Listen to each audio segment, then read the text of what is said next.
Welcome to Speaking with Aristotle, a rhetorical analysis of a TED expertise talk. What I'm going to do now is a rhetorical analysis, that is, an examination of exactly how particular persuasive techniques are used in someone's speech. I'll assume that you've already listened to Andrew Solomon's wonderful TED talk, How the Worst Moments in Our Lives Make Us Who We Are. If you haven't, please go back and do that now so you can follow along with what I'm saying. The point of this rhetorical analysis is primarily practical. I want to show how you, too, can do some of the things that he does in his talk that will help you persuade your audience. Keep in mind that Andrew is good at what he does, and it can be a little intimidating to think that you'll be trying to do the same things. Well, you don't necessarily have to go to such a powerful extreme, and his topic is broad and philosophical. So he's asking his audience to reconsider something pretty fundamental to their nature. Your talk doesn't need to extend quite that far. In addition, many of his observations come from deep contemplation of highly personal experience. Your talk can come from experience too, but it doesn't need to be quite this momentous. In any case, please take a look at the few moments where he does something in particular with his rhetoric to draw you in and persuade you that he's right and that we ought to change our way of thinking in response.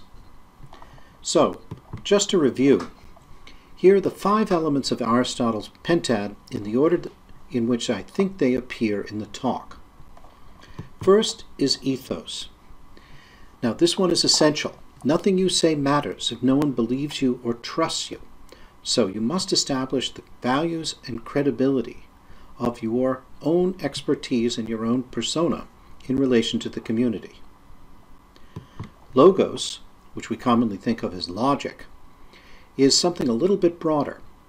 It's the quality of confirming that you have the necessary expertise to communicate something true and real to your audience, and that you do so in a logical manner.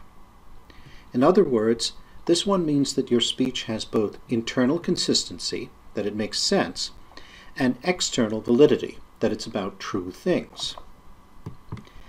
Pathos is also important. That is the quality of creating an emotional connection with your audience and confirming the importance of the subject. This answers the big "who cares" question, and it's very important.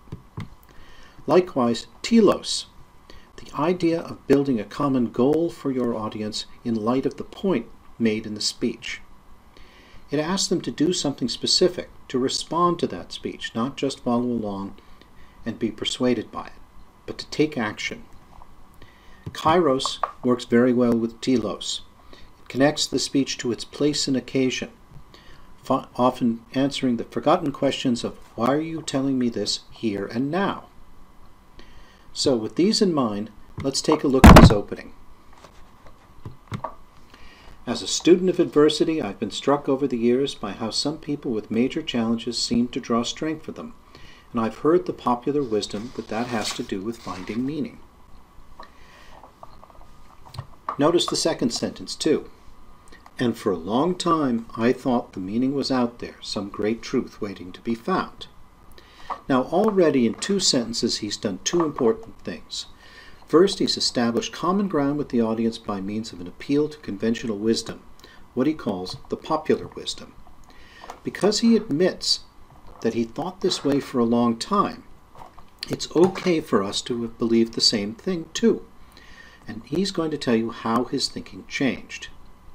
The phrase "for a long time" tells you that it's no longer the case. So when he hits you with his main point, his thesis, in the next paragraph, it's both an interesting, contrarian view and one we're invited to share. Now here it comes. It's a 2-sentence paragraph emphasized through his tone and body language.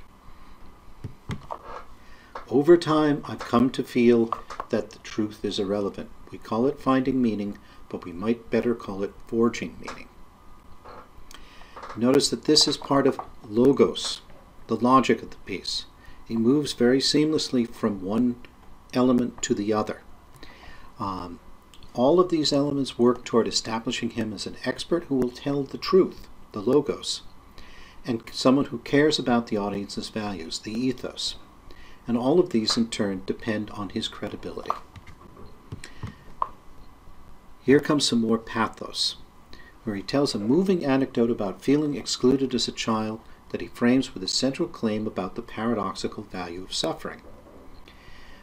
Not only does this story elicit an emotional response from the audience, but it also establishes the importance of the subject. It's enough to make the talk matter to us, but not too much as to make it entirely personal. Nearly as soon as he finishes telling his own story, he moves on to another equally moving story about a rape victim that was part of the research he conducted for his book. So by connecting the pathos of genuine human suffering with the logos of systematic published research, he makes a powerful case for his talk as representing something both vitally important and demonstrably true.